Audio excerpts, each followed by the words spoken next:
మరి మేము ఇక్కడ ఉన్న విగ్రహ ఆవిష్కరణకు సంబంధించిన కమిటీ వారు మరి రఘురామ్ గారి నేతృత్వంలో నేను కానీ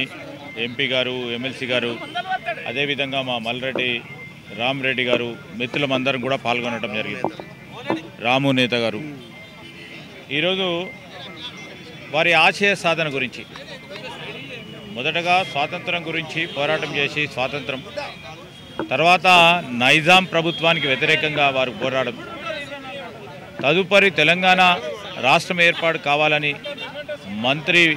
పదవిని కూడా మరి రాజీనామా చేసి ఉద్యమానికి అండగా నిలబడి ముందుకు నడిచిన వ్యక్తిగా, మల్లో దశ ఉద్యమానికి సంబంధించి పూర్తి స్థాయిలో అందరికీ ప్రోత్సాహం ఇస్తూ నడిపిన వ్యక్తిగా ఈరోజు యావత్ తెలంగాణ సమాజం తెలంగాణ జాతిపితగా వారి పేరును వారి ఆశయ సాధన గురించి మరి ఇక్కడున్న అన్ని వర్గాలకు సంబంధించిన ప్రజానీకానికి న్యాయం జరగాలని ఈరోజు మేము మా కాంగ్రెస్ పార్టీ ప్రభుత్వం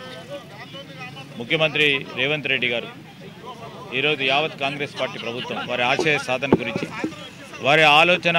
అనుగుణంగా కూడా ముందుకు తీసుకెళ్లే ప్రయత్నం చేస్తూ ఉన్నాం. ఒక ప్రక్కన నేతన్నకు సంబంధించిన సంక్షేమం విషయంలో కూడా రాజీ లేకుండా ముందుకెళ్తా ఉన్నాం. ఈ సంక్షేమమే ధ్యేయంగా ముందుకు వెళ్తా ఉన్న తరుణంలో మరి వారిని మనం గౌరవించుకోవాల్సిన బాధ్యత మా పైన ఉంటుంది. కీర్తి ప్రతిష్టలు సాధించి తెలంగాణ రాష్ట్రానికి సంబంధించిన మరి వ్యక్తిగా అనేక సందర్భాల్లో గట్టిగా నిలబడి పోరాటం చేసిన వ్యక్తిగా వారి ఆశయ స్ఫూర్తిని మరి ముందుకు తీసుకెళ్లే ప్రయత్నం మా ప్రభుత్వం సంకల్పంతో ముందుకు తీసుకెళ్తాం.